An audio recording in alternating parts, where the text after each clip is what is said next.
Putusan pemilu ditunda. Dagelan apa lagi? Saatnya rakyat bertindak. Putusan Pengadilan Negeri Jakarta Pusat tunda pemilu potensi ciptakan kekacauan.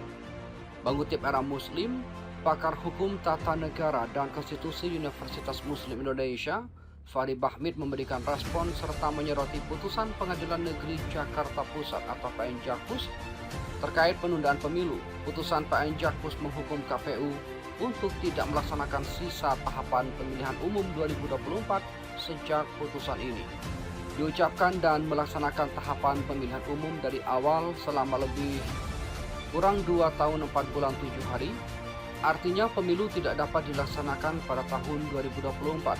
Menurut Fahri Bahmid, putusan yang berawal dari gugatan Partai Prima dengan nomor register 757-PDTG-2022 PN Jakarta Pusat tersebut bercorak ultra vires dan potensial menciptakan kekacauan ketatanegaraan.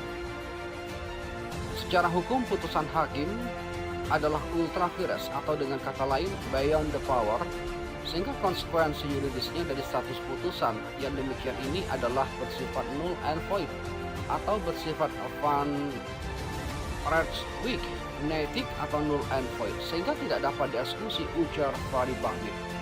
Menurut Fahri Bahmid, hal tersebut menjadi penting untuk melindungi kesisteman kerangka hukum pemilu berdasarkan desain konstitusional pemilu yang berlaku saat ini, yang mana berdasarkan bangunan hukum penyelesaian sengketa pemilu sesuai Undang-Undang Nomor 7 Tahun 2017 tentang Pemilu telah mengatur dan membagi frame penegakan hukum menjadi 2 jenis, yaitu pelanggaran dan sengketa.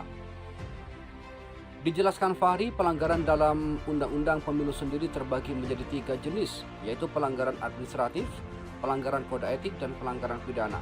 Sedangkan untuk sengketa terbagi menjadi 2, yaitu sengketa proses dan sengketa hasil. Sementara itu, keputusan PN Jakarta Pusat tidak sesuai dengan Undang-Undang Dasar 1945.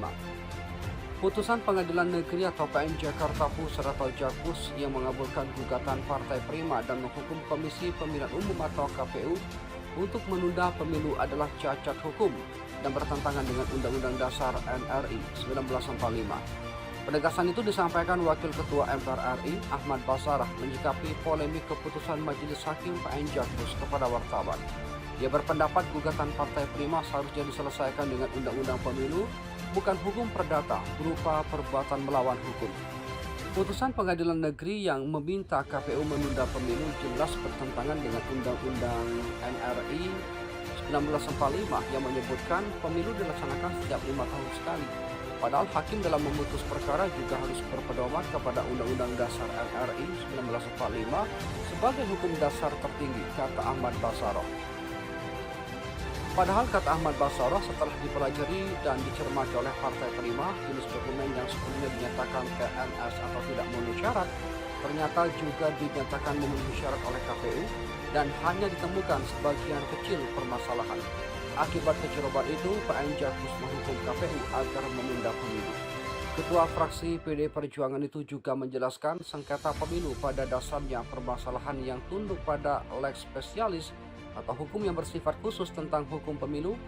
Dalam hal ini Undang-Undang Nomor 7 Tahun 2017 tentang Pemilu.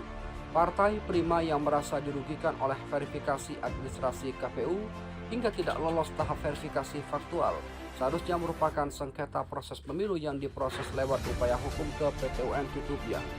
Seperti diberitakan, PN Jakpus mengabulkan gugatan Partai Prima terhadap KPU. Partai itu merasa dirugikan KPU yang menetapkannya sebagai partai dengan status TMS dan tidak bisa mengikuti verifikasi faktual. PN Jakpus menghukum tergugat untuk tidak melaksanakan sisa tahapan pemilihan umum. Partai Prima yang merasa dirugikan oleh verifikasi administrasi KPU hingga tidak lolos terhadap tahap verifikasi faktual seharusnya merupakan sengketa proses pemilu yang diproses lewat upaya hukum ke PT UN tutupnya. Seperti diberitakan, PN Jakpus mengabulkan gugatan Partai Prima terhadap KPU. Partai itu merasa dirugikan KPU yang menetapkannya sebagai partai dengan status TMS dan tidak bisa mengikuti verifikasi faktual. PN Jakpus menghukum tergugat untuk tidak melaksanakan sisa tahapan pemilihan umum 2024 sejak putusan diucapkan dan melaksanakan tahapan pemilihan umum dari awal selama lebih kurang 2 tahun 4 bulan 7 hari, bunyi putusan yang diketok Ketua Majelis T. Oyong dengan anggota Bakri dan Domingus Silaban itu. Mohon kepada pihak terkait, pihak berwajib dan pihak yang bersangkutan untuk mengklarifikasi kebenaran berita ini. Kami hanya melansir dan memberitakan, Andalah yang memutuskan.